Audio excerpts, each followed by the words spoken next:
Use expressions for even and odd integers to confirm the conjecture that the product, and by product we mean we're multiplying, of an even integer and an odd integer is an even integer.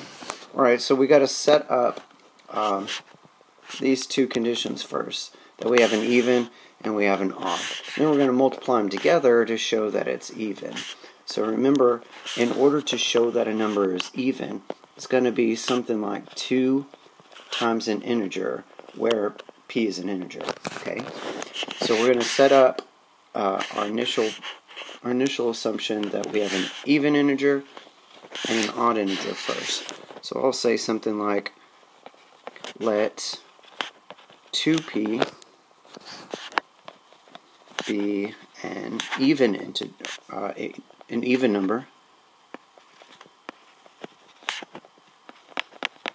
and we also need an odd, and 2, I can't use p because I've already used the p, so I choose something else. How about n? 2n plus 1 be an odd number, and then I just need to say, hey, what the heck are p and n?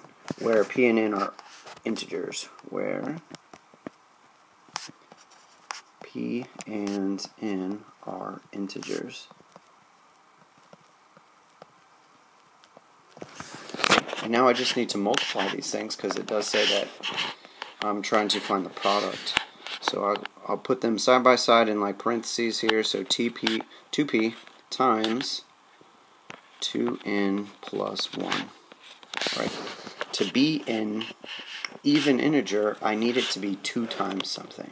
So I'm going to go ahead and distribute here and get something like 2pn plus 2p whenever I multiply times something. Okay, so it still doesn't look like it's an even integer by the definition, because it needs to be simply 2 times something, 2 times an integer. So notice that both of these expressions, both of these terms have a 2 as a part of them, so we're going to factor that out. So 2, open the parentheses, and we'll have pn plus a p. Sure, they have a common factor of p too, but in order to show that it's even, I just need to have it 2 times an integer. And this right here is an integer. So we have just shown that it is an even number, so I'm going to say which is even.